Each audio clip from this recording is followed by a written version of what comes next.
The Thanksgiving Secret, A Tale of Reckoning. What you're about to read will chill you to the bone.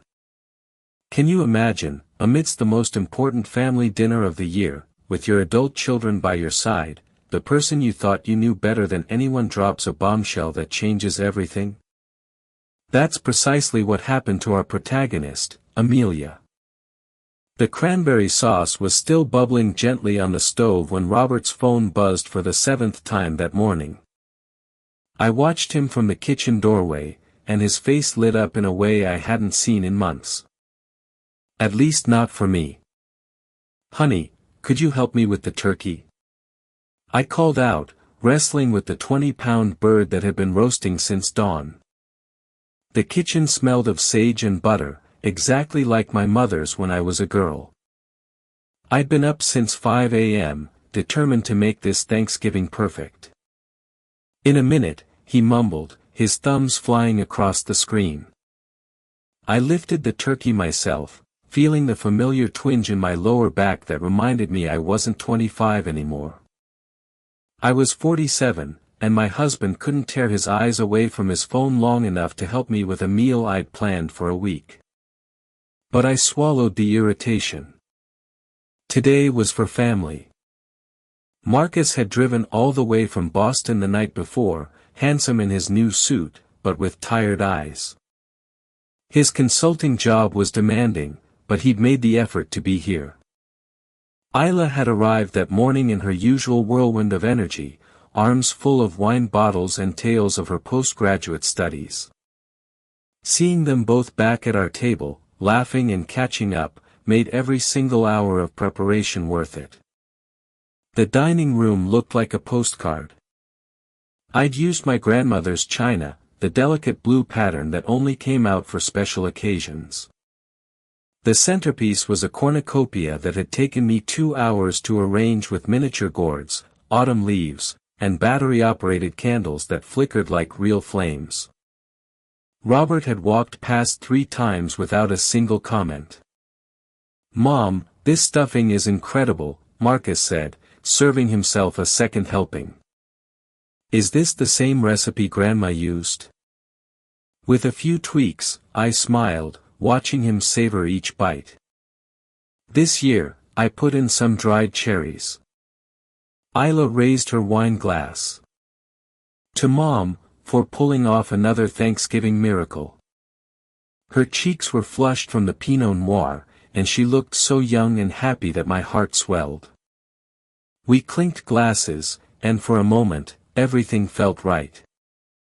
This was what I'd envisioned when I was folding napkins at 6 o'clock in the morning.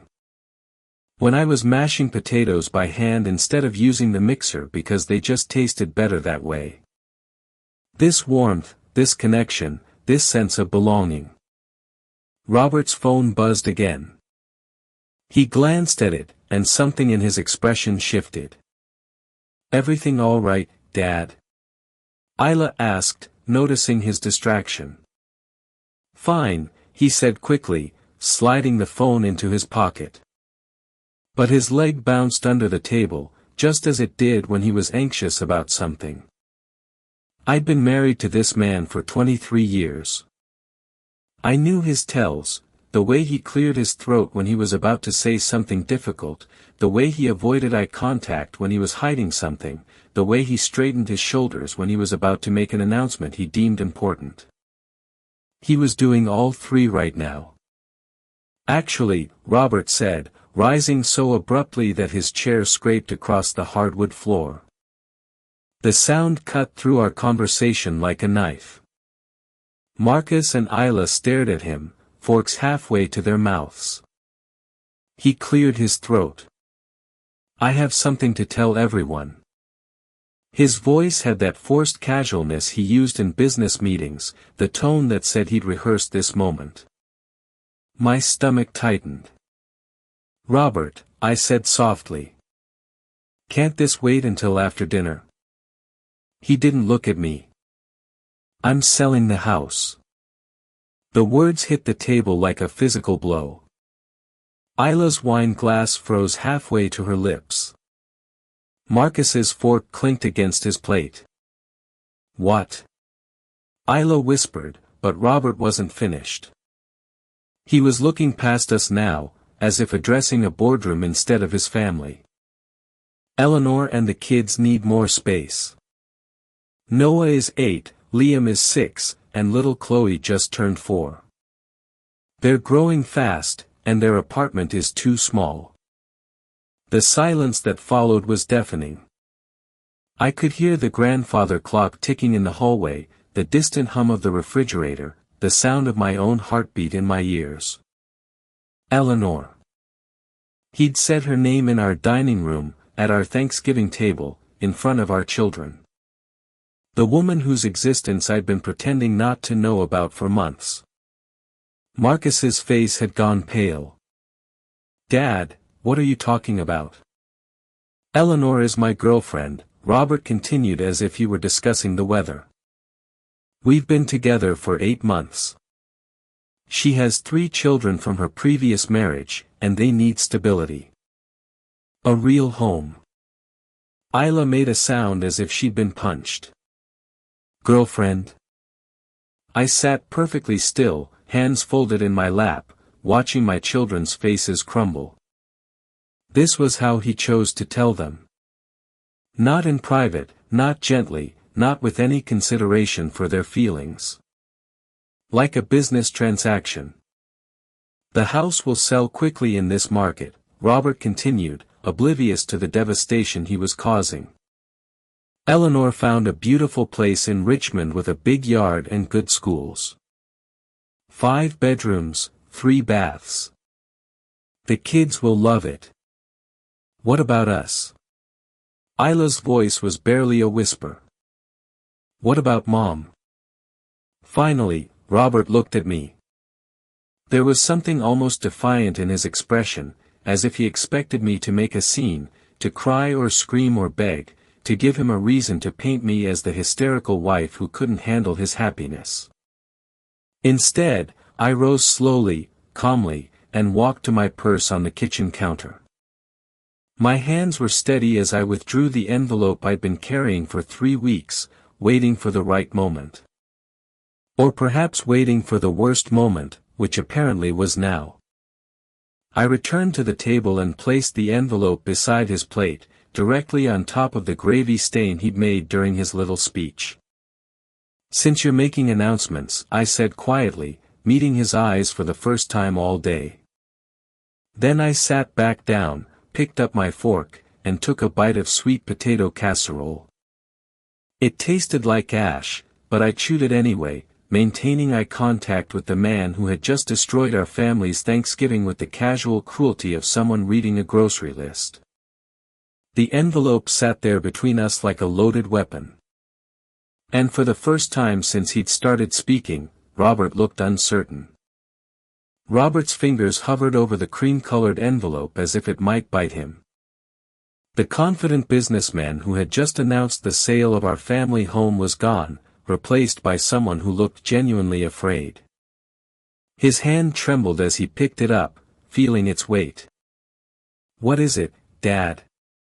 Marcus's voice cut through the tension, but his eyes never left his father's face. There was something different in my son's expression, a hardness I'd never seen before. The man he'd admired all his life had just revealed himself as a stranger. Robert turned the envelope over, examining the seal. I'd written his name in my careful script, the same handwriting that had signed birthday cards and anniversary notes for over 2 decades. But this felt different. Final. Amelia, what? He began, but the words died in his throat as he looked at me. I kept my expression neutral, almost serene. Let him wonder. Let him sweat. Isla was studying both of us, her wine glass forgotten in her hand. Mom, are you okay? Her voice was small, vulnerable. She was still processing her father's bombshell, trying to understand how her world had just shifted on its axis. I reached across the table and squeezed her free hand. I'm fine, sweetheart. And surprisingly, I was. For the first time in months, I felt completely in control. Robert slid the envelope into his jacket pocket without opening it. The relief on his face was almost comical, as if postponing the inevitable would somehow make it disappear. But I could see the curiosity gnawing at him, the way his hand kept returning to his pocket. "Aren't you going to open it?" Marcus asked, his tone laced with an edge that made Robert flinch. Later, Robert mumbled, reaching for his water glass. His throat was dry. The atmosphere around our beautiful Thanksgiving table had shifted entirely.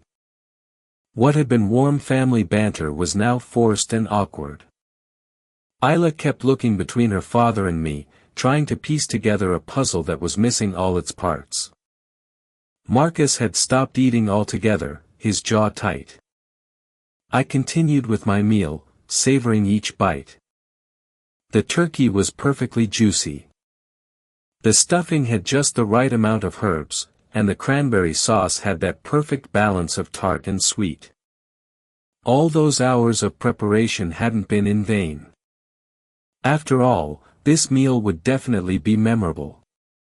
"So," I said conversationally, cutting another slice of turkey. "How long has Eleanor been helping you make decisions about our home?" Robert's fork clinked against his plate. "Amelia, not now." "When then?" I asked, my voice still quiet. "After you've packed my belongings. After you've changed the locks." Isla's wine glass hit the table harder than she intended. "Are you really doing this? Are you really leaving Mom for a woman with 3 children?" "It's complicated," Robert said, the classic response of a man who knew he was wrong but couldn't admit it. "No," Marcus said firmly. "It's not complicated at all." It was then that Robert's phone began to buzz. He looked at the screen, and I saw her name flash. Eleanor. Even now, even in the midst of his family's destruction, she couldn't leave him alone. Not for one meal. The phone buzzed again. And again. "Answer it," I said softly.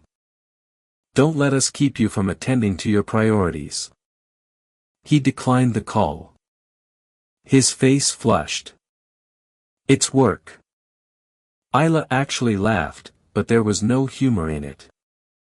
On Thanksgiving Day, at 7 o'clock at night.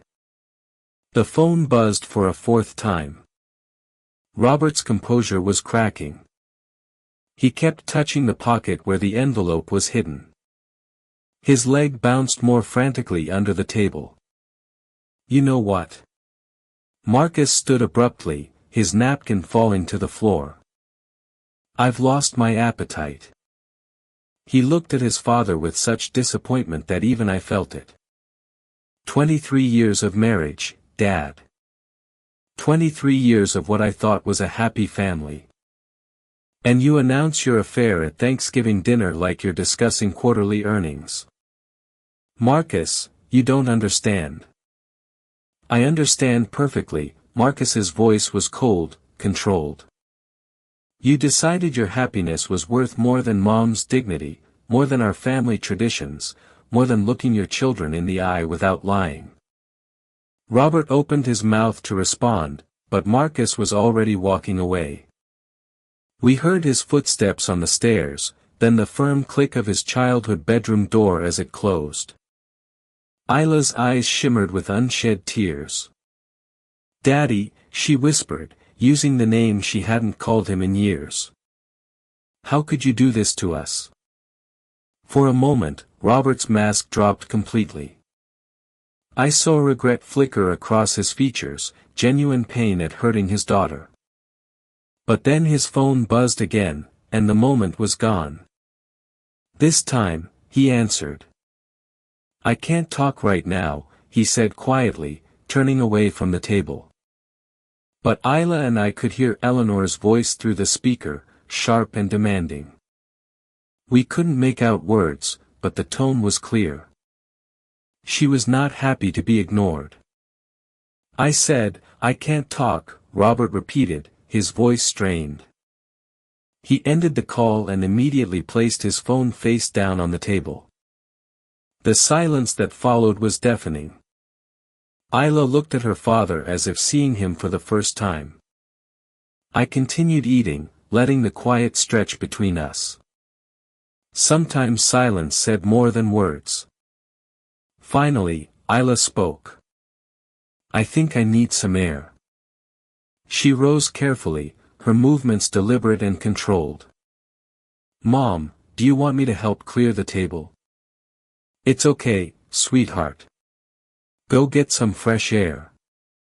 After she left, it was just Robert and me, sitting across from each other at the table where we'd shared countless meals, celebrated birthdays, helped our children with homework, and planned our future. The envelope in his pocket might as well have been a ticking bomb. "Amelia," he said finally, "we need to talk." I looked at him, really looked at him for the first time in months. When had he become such a stranger? When had the man I'd loved enough to build a life with become someone who could devastate his family over dessert? "No," I said simply, standing up and beginning to stack the plates. "We really don't." That night, I went to bed early and locked the bedroom door. I could hear Robert pacing downstairs, probably trying to work up the courage to open the envelope. Let him pace. Let him wonder. I slept better than I had in months. The morning after Thanksgiving, I woke up in an empty house. Robert had left before dawn, probably to avoid facing the envelope that still burned in his jacket pocket. I brewed coffee in the quiet kitchen, watching the steam rise from my mug as the memories I'd been suppressing for months finally surfaced. It had started in March, on such an ordinary Tuesday when everything began to unravel, though I didn't know it then. Robert came home 3 hours late, his collar slightly rumpled, claiming a client meeting had run long. I microwaved his dinner. I asked about his day. I listened to his tired answers. The perfect, trusting wife. But something didn't quite fit. Perhaps it was the way he avoided my eyes, or how he showered immediately instead of collapsing on the sofa as usual. Small things, tiny fractures in our routine that I explained away because the alternative was too terrifying to consider. Late nights became a pattern. "Big presentation tomorrow," he'd say, grabbing his briefcase.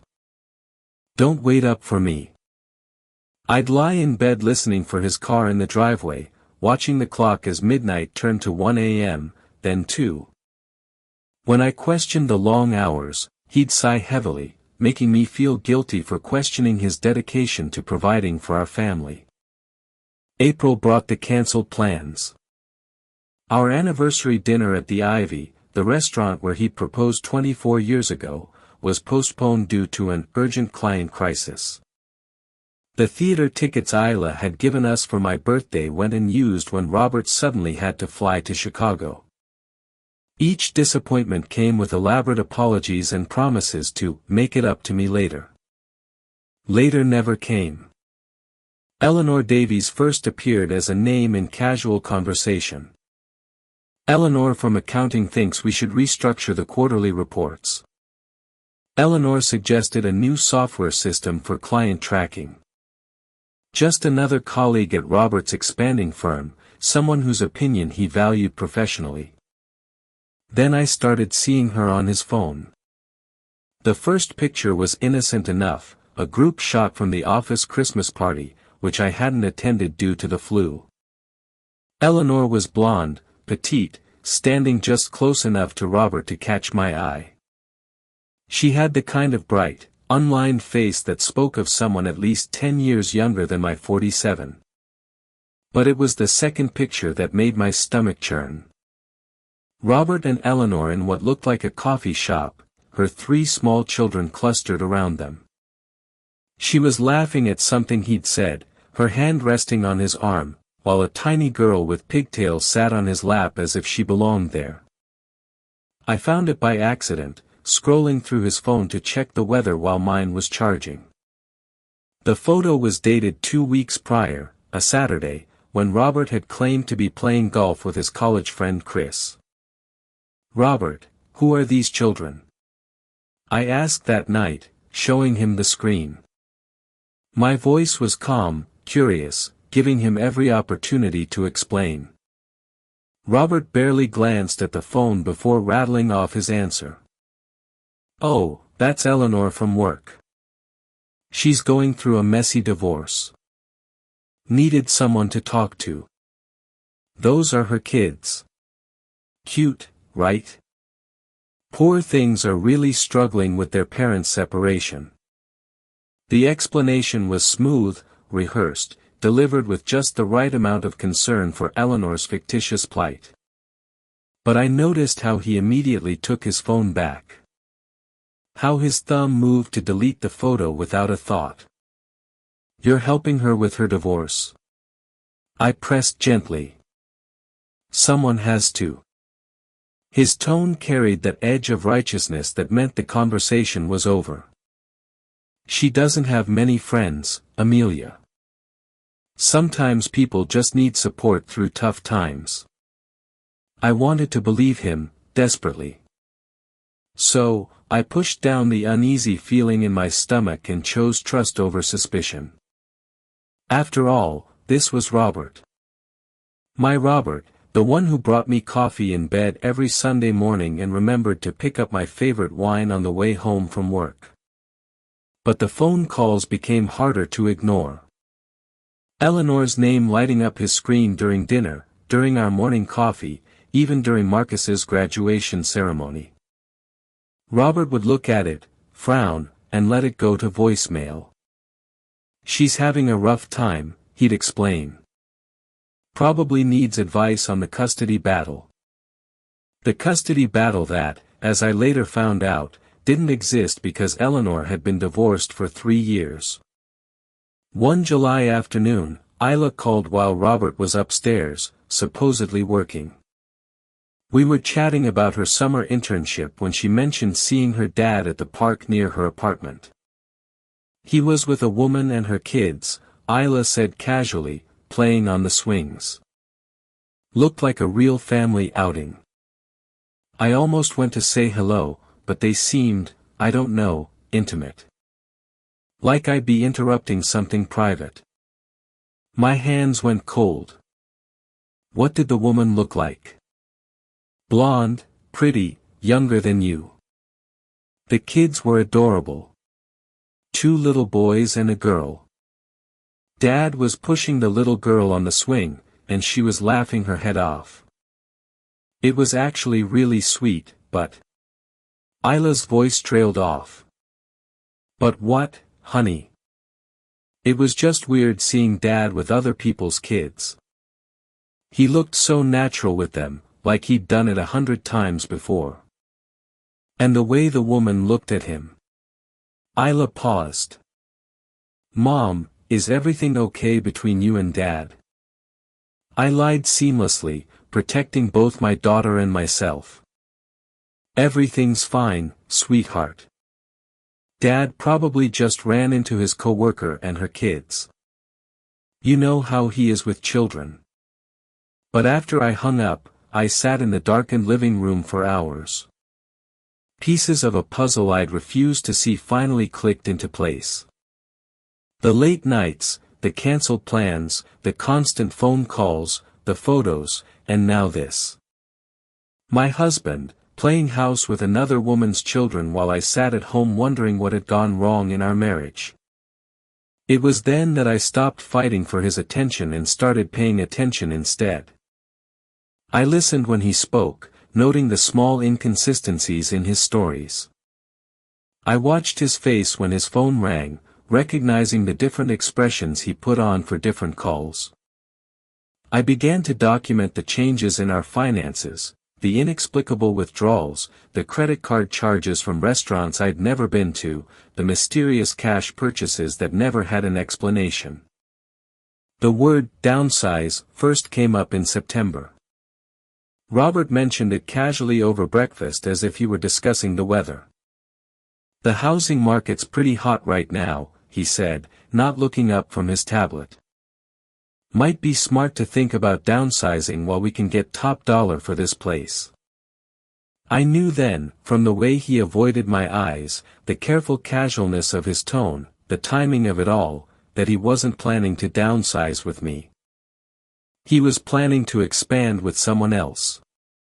But Robert had made one crucial mistake in all his careful deception. He had assumed I would remain the passive, trusting wife who swallowed every lie and accepted every excuse. He thought I would stay quiet while he dismantled our life piece by piece. He had no idea I'd already made an appointment with Mr. Davies, the best divorce attorney in the region. Mr. Davies's office smelled of leather and expensive cologne, the kind of place where powerful people came to dismantle their lives with precision. I sat across from his mahogany desk, hands clasped, watching him review the folder I'd brought him, bank statements, credit card bills, printed social media photos, evidence of a life being lived parallel to my own. "Mrs. Hayes," Mr. Davies said, his silver hair catching the late afternoon light filtering through the floor-to-ceiling windows. "I have to ask, are you sure you want to proceed this way?" I nodded, my voice steady. "I need to protect myself and my children. My husband thinks I'm naive. I prefer he keep thinking that until I'm ready." What I didn't tell Mr. Davies was how I discovered Eleanor's social media presence. Ironically, it had been Isla who'd mentioned seeing posts from someone at her dad's company. "Dad's coworker always posts these cute family photos," she'd said during one of our weekly calls. "Makes me miss being little." Eleanor Davies's name had stuck with me until curiosity finally won out. One evening, while Robert was working late, I looked her up online. What I found made my coffee grow cold in my hands. Eleanor wasn't just posting family photos, she was building a narrative. Photos of her children in parks I recognized, restaurants Robert had mentioned visiting for work lunches, even the ice cream parlor he'd taken Marcus and Isla to when they were small. But it was the captions that truly stung. "Sunday adventures with my favorite people," she'd written under a picture of her daughter on the same swing set where Robert had pushed Isla 20 years ago. The child was laughing, her blonde pigtails flying, as a man's hands I'd recognize anywhere held her from behind. Another post showed her children building sandcastles at the beach. "Teaching them that new beginnings can be beautiful," was the caption, posted the same weekend Robert had told me he was attending a mandatory work retreat. In the background, barely visible but unmistakably there, was Robert's distinctive blue polo shirt. The most devastating post came in October. A cozy dinner scene in what looked like Eleanor's apartment. Candles flickering on a small table, her children in matching pajamas gathered around a man whose face was carefully cropped out of the frame. The caption read, "Grateful for the man who shows my babies what real love looks like. Some people come into your life and make you realize what you've been missing." 37 likes, 12 comments from friends and family celebrating her happiness, congratulating her on finding someone special. I stared at my laptop screen until my eyes burned, wondering how many of these people knew her, someone special, was married. But it was the financial evidence that truly revealed the extent of Robert's deception. While our own credit cards were maxed out and bills piled unpaid, mysterious charges appeared on statements I'd never seen before.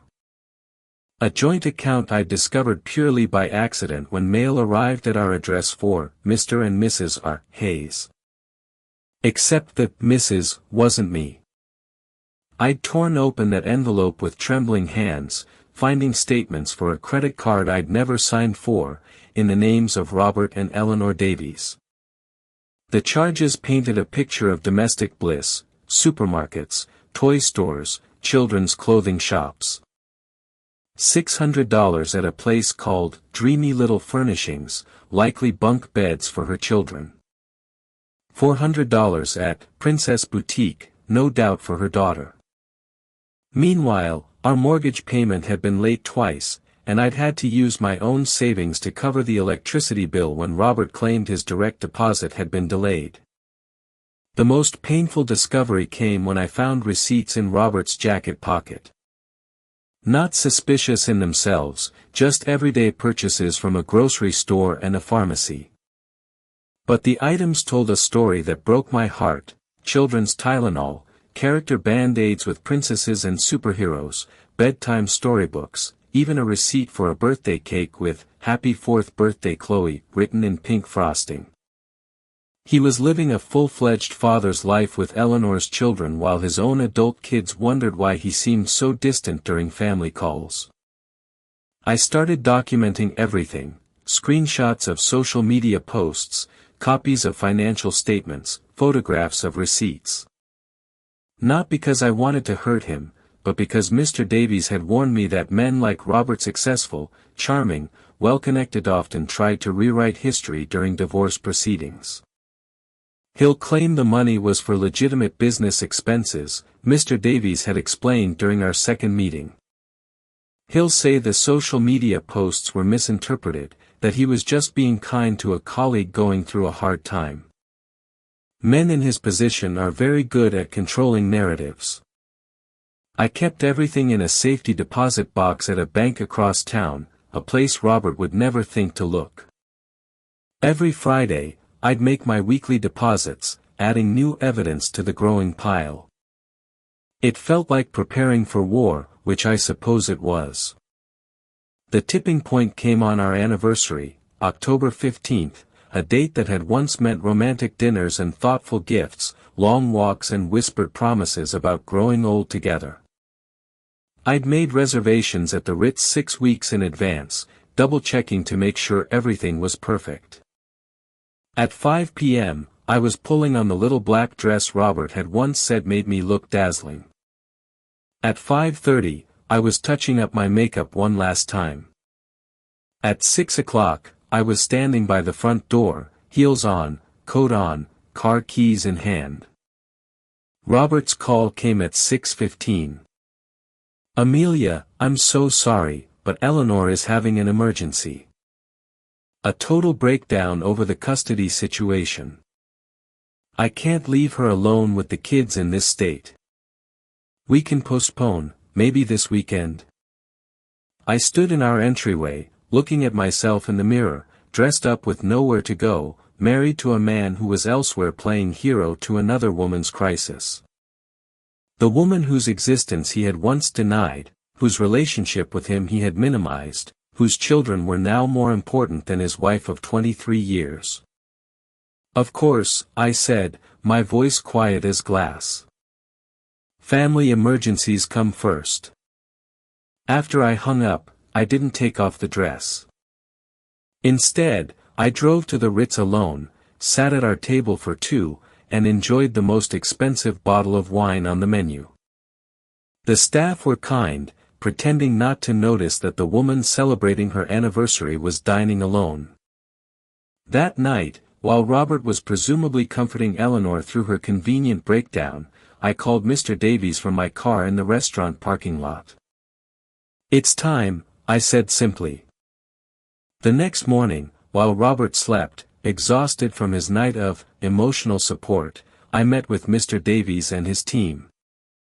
We spent 4 hours crafting a strategy that would protect my interests while keeping Robert completely oblivious to what was coming. "The element of surprise is your greatest advantage," Mr. Davies had said. "Men like your husband operate from a position of assumed control. They make plans based on the belief that their wives will remain passive and predictable."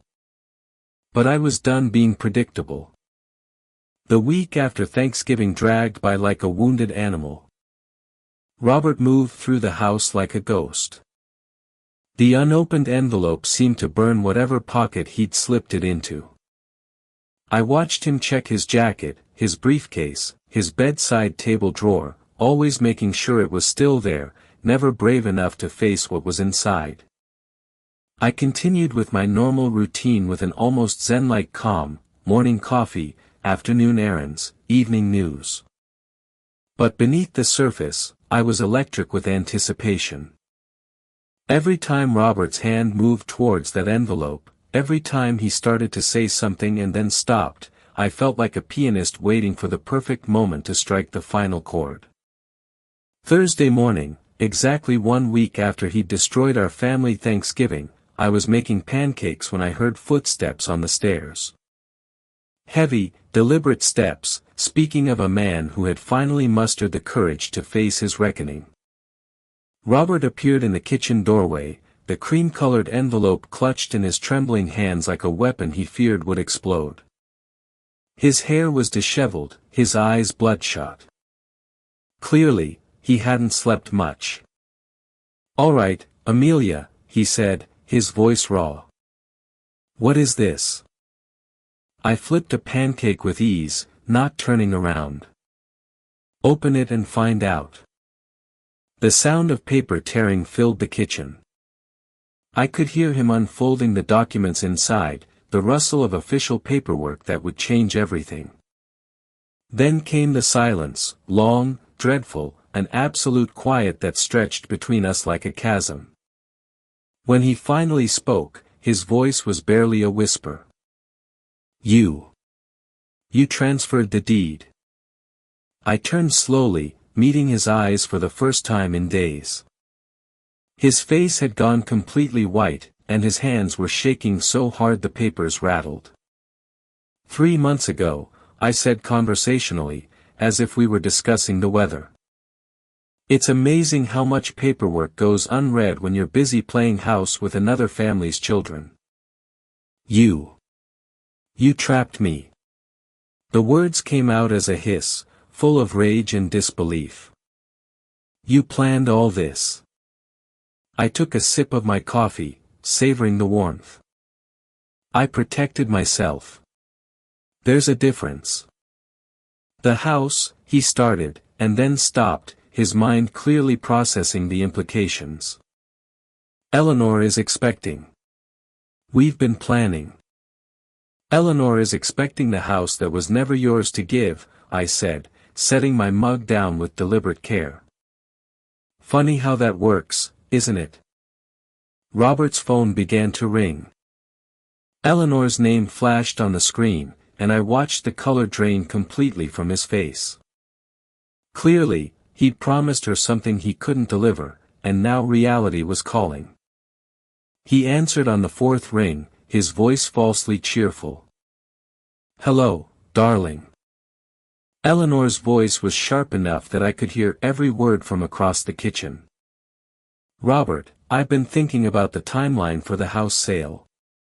The kids are so excited about their new rooms, and I want to start looking at furniture. When do you think we'll have the paperwork signed?" Robert's eyes met mine across the kitchen. I smiled sweetly and took another sip of coffee. "Actually, Eleanor, there's been a complication." The silence on the other end of the line was deafening. When Eleanor spoke again, her voice had descended to a dangerous whisper. "What kind of complication?" "It turns out the house is no longer technically in my name." "What do you mean it's not in your name?" "It's your house." Robert looked at me helplessly, as if I could somehow rescue him from the mess he'd created. I turned back to my pancakes, humming softly. "Amelia transferred the deed," he said finally. "Not to me. I only found out today." The explosion that followed was spectacular. Eleanor's voice reached a pitch that probably shattered glass somewhere in the neighborhood. Words like betrayed, manipulated, and lying snake filled the kitchen, and I had to admit, I was impressed by her vocabulary. "Let me get this straight," Eleanor was saying when her voice finally returned to a human range. "You promised me and my children a home that was never actually yours. You made me believe we had a future when you were just another cheating husband with no real plan. Eleanor, please. Don't you dare, Eleanor, please, me. I've wasted 8 months of my life on a man who can't even secure us a roof over our heads. My kids have been planning their new lives, and you've been lying to all of us. The line went dead. Robert stared at his phone as if it had bitten him. Then slowly, he looked at me. She hung up. Surprising, I said dryly. Who could have predicted that a woman seeking financial security might lose interest when the money disappears? His phone buzzed with a text message. Then another, and another. I couldn't see the screen, but Robert's face told me all I needed to know about Eleanor's final thoughts on their relationship. 23 years, he said suddenly, his voice breaking. 23 years of marriage, and you destroy everything with paperwork. I turned to face him squarely, and for the first time since this whole mess had begun, I let my anger show. I destroyed it. I destroyed our marriage. I slammed the spatula down hard enough to make him flinch.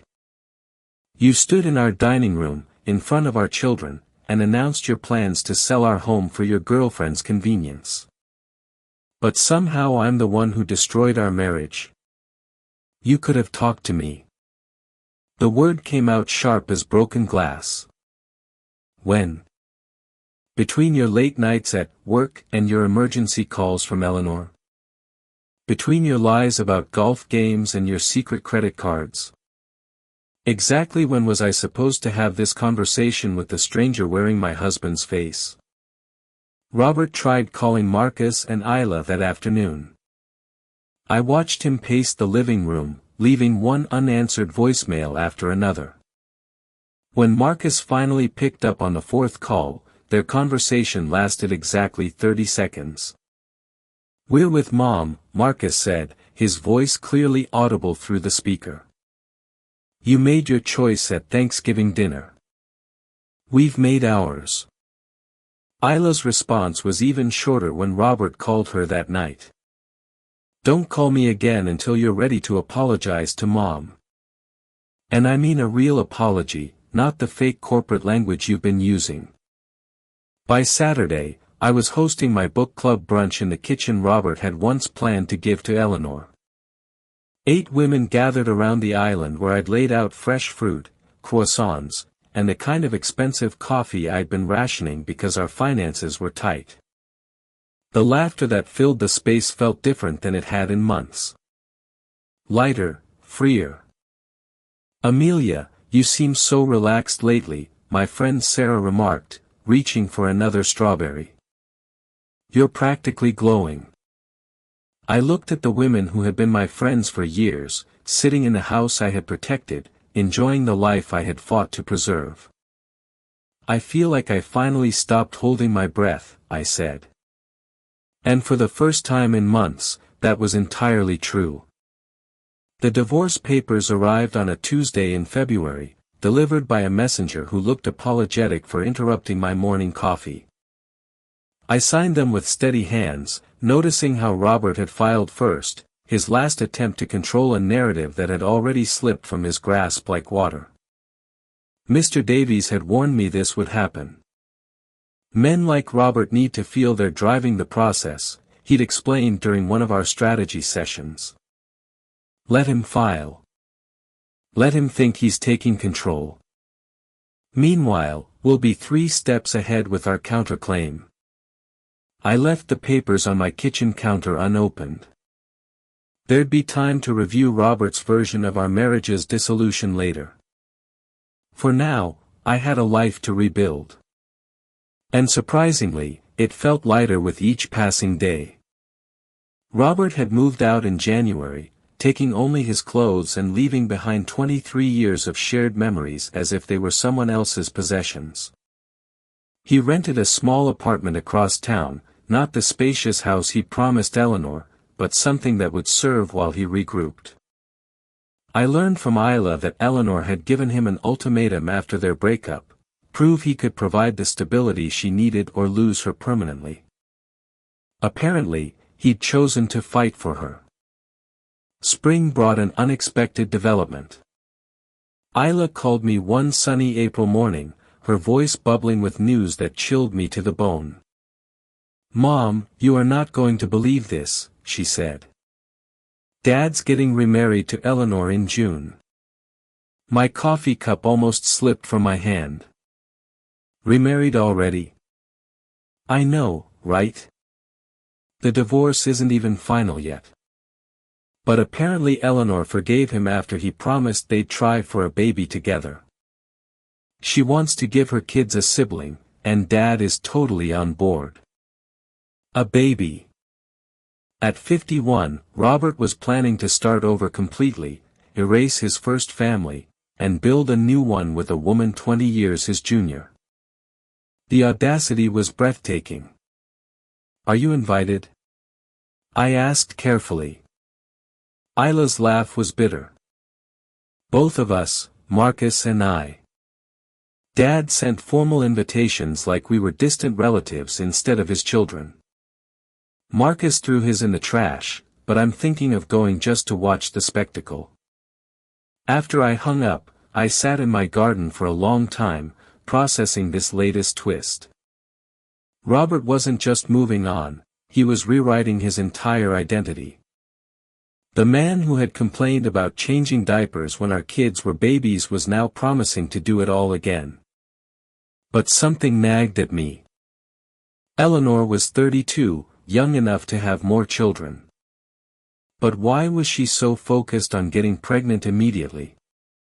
The urgency felt desperate, as if she were trying to secure Robert with biological ties before he could change his mind again. The answer came in May through a conversation I wasn't supposed to overhear. I was at the supermarket when I saw Eleanor in the pharmacy section, speaking on the phone in low, angry tones. I ducked behind the vitamin display, not proud of my eavesdropping, but unable to resist. "The custody agreement demands it," she was saying. "If I want to move the kids out of state, their father needs proof that my new husband can support additional children. It's some archaic clause about family planning and financial stability. They need a fertility test." My heart began to race. Eleanor needed Robert to prove he could have children as part of her custody agreement. But what Eleanor didn't know, what Robert himself had forgotten in his midlife crisis fog, was the secret he'd buried 24 years ago. That night, I made a phone call I'd been avoiding for months. "Dr. Evans, it's Amelia Hayes. I need to ask you something confidential about my husband's medical history." Dr. Evans had been our family doctor for over 2 decades. She delivered both my children, treated Robert's high blood pressure, and knew secrets about our family going back years. "Amelia," Dr. Evans said warmly. "How can I help you?" "Robert's getting remarried. His new wife wants children. I need to know. Do you remember the results of that fertility test he had done after Isla was born?" The silence on the other end stretched long enough for me to think we'd been disconnected. "Amelia," Dr. Evans said finally, "that information is confidential. I cannot discuss a patient's medical history, even with their spouse. But hypothetically," I pressed, "if someone were to request a copy of those old test results for legal purposes, would they still be on file?" Another pause. "Hypothetically, medical records are kept for 30 years. Hypothetically, if someone with legal standing were to request those records as part of a divorce proceeding," she let the sentence hang in the air. I understood perfectly. The next morning, I called Mr. Davies with a special request. Within a week, Robert's full medical history was subpoenaed as part of our divorce proceedings. Buried in 24 years of routine checkups and prescription records was a single test result Robert had asked Dr. Evans to keep confidential at the time. The irony was poetic. After Isla's difficult birth, Robert had secretly been tested because he was worried about having more children. The results had shown severely compromised fertility. Not impossible, but unlikely without medical intervention. He had never told me, choosing instead to let me blame myself for our inability to have more children after Isla. Now, 24 years later, that very test result was about to derail his plans for domestic bliss with Eleanor. Mr. Davies's team arranged for the medical records to be delivered to Robert on his wedding day. Not out of cruelty, but because the timing fit perfectly with Eleanor's custody hearing scheduled for the following Monday. She would need those fertility results as proof for the court. I spent that Saturday morning in my garden, planting roses where Robert's golf clubs used to stand in the garage. The irony was not lost on me. I was literally blooming where he had once taken up space. My phone rang at 4:30 p.m. Isla's number. "Mom," her voice was taut with suppressed laughter. "You are not going to believe what just happened. Try me. The wedding's off. Eleanor found out Dad can't have kids. Apparently, she opened some medical records that were delivered to him this morning. She read them while she was getting her hair done. And by the time Dad got to the venue, she'd already left town with her kids."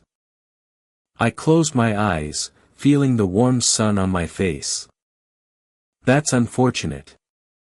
"Mom," Isla said suspiciously. "You wouldn't know anything about those medical records, would you?" "Your father's medical history is his business," I said truthfully. "If he chose not to share important information with his fiancée, that's on them."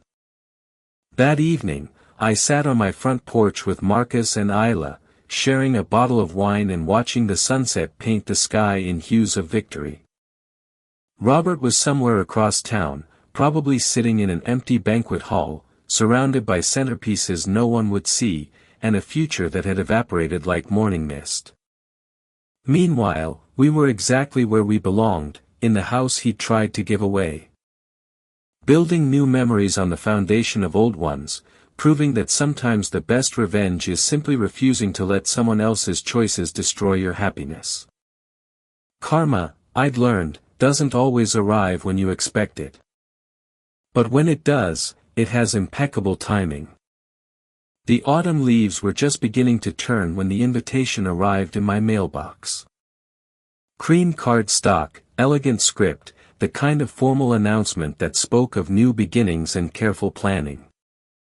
Marcus's engagement party, scheduled for the first weekend of November at the country club where he'd learned to swim as a boy. I ran my fingers over the embossed lettering, smiling at the full circle life had come. My son had found love with Sarah, a brilliant architect who made him laugh in ways I hadn't heard since he was a teenager. They'd been dating for 2 years, but something about this past year had solidified their relationship in a way that spoke of permanence and true partnership. Isla was thriving, too.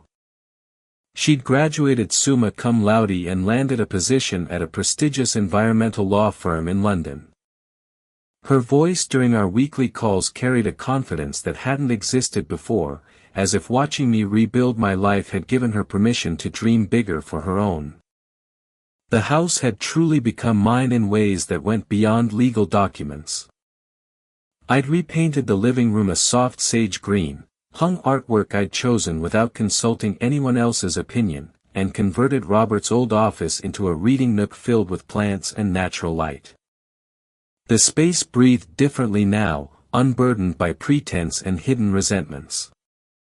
My morning routine had evolved into something I genuinely looked forward to: coffee on the back porch, 20 minutes of yoga in the sunroom, and then whatever the day brought, without the constant tension that had defined the last years of my marriage. Some mornings I gardened, others, I painted watercolors that would never hang in galleries but gave me quiet satisfaction. On Wednesdays, I volunteered at the downtown women's shelter, helping other women navigate the legal complexities of starting over. Mr. Davies had become more than just my attorney, he'd become a friend whose wisdom extended far beyond legal strategy. Our professional relationship had ended when the divorce was finalized 6 months ago, but we still met occasionally for coffee and talked about books or local politics. He had never remarried after his own divorce 15 years prior, and while neither of us had addressed the topic of anything beyond friendship, there was an ease between us that felt like possibility. Robert's story had taken a different trajectory. After Eleanor's departure, he had spiraled in a way that once would have worried me. He'd lost his job 3 months after the wedding disaster, officially due to restructuring, but everyone knew his reputation for reliability had shattered along with his personal life. His attempts to rebuild with Eleanor had failed spectacularly when she'd moved to Birmingham with her children and a new boyfriend, leaving no forwarding address. I learned from Marcus that Robert now worked as a freelance consultant, lived in a studio apartment, and drove a 10-year-old sedan. The man who had once commanded boardrooms and planned other people's futures was learning what it meant to start over at 52 with nothing but his pride, and even that was damaged. But the most surprising development had come last month. Robert had called me directly for the first time since the divorce, his voice smaller than I'd ever heard it. "Amelia," he'd said, "I know I have no right to ask you for anything, but I need to know. Will you be at Marcus's engagement party?" The question had caught me off guard. "Of course I will. He's my son. I want to go, too. But I won't if it makes you uncomfortable. I know I've forfeited the right to claim space at our children's celebrations, but I'd like to try and rebuild some sort of relationship with them, if that's possible." I had sat in my kitchen, looking out at the garden where Robert's golf clubs used to live, considering my answer. The woman I had been a year ago might have used this opportunity to deliver a final blow, to remind him of everything he'd sacrificed for 8 months of midlife fantasy. But the woman I had become understood that my peace didn't require his continued suffering. "Robert," I had said finally, "Marcus and Isla are adults. Their relationships with you are their choice. But I won't be the reason you can't try to mend what you broke with them." The engagement party arrived with perfect October weather, crisp air, bright blue skies, the kind of day that made everything feel possible. I chose a navy blue dress that made me feel confident without trying too hard. I paired it with the pearl earrings my mother had given me and drove to the country club with the windows down and the music up. Marcus looked radiant in his suit.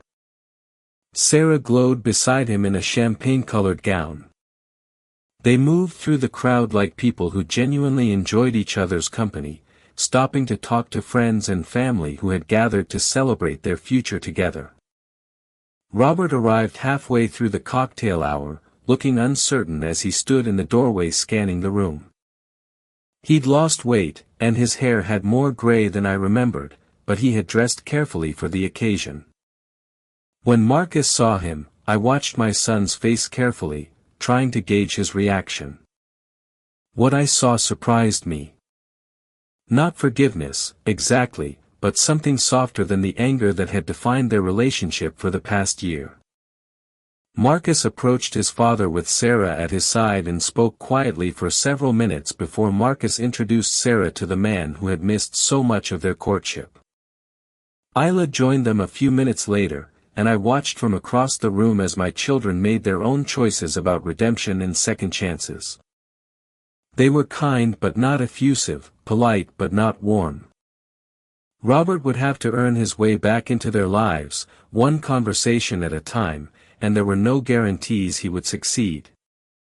As the evening wound down, I found myself standing on the terrace overlooking the golf course where Robert had once spent his Saturday mornings. The irony was not lost on me. I was reclaiming space in a world he had once dominated, while he was inside trying to rebuild bridges he'd burned for someone who had never truly known him. Mr. Davies appeared at my side with 2 glasses of champagne. "How are you doing?" I accepted the glass, considering the question thoughtfully. "Better than well, actually." "Good. Really, genuinely good. He smiled. You've earned it. Looking back at the party through the floor-to-ceiling windows, I could see Marcus and Sarah cutting their engagement cake as Isla snapped photos and Robert stood slightly apart, uncertain of his place but grateful to be included. This was my new life. Not perfect, but honest. Not without challenges, but built on a foundation of my own choosing. I had learned that sometimes the best revenge isn't destruction, but reconstruction. Not tearing down the person who hurt you, but building something better from the pieces they left behind. The woman who had sat at that Thanksgiving table 11 months ago had been afraid of losing everything. The woman standing on this terrace had discovered that sometimes, losing everything is just another way of saying you're finally free to choose what comes next. And what came next felt like possibility stretching to the horizon, bright with promise and entirely mine. If this story of sweet revenge kept you on the edge of your seat, hit that like button right now. My favorite part was when Amelia calmly handed Robert that mysterious envelope at the Thanksgiving dinner, knowing exactly what bombshell it contained. What was your favorite moment? Let me know in the comments below. And don't miss out on more thrilling stories like this one. Subscribe to our channel and turn on all notifications so you never miss a new upload. Your support means the world to us.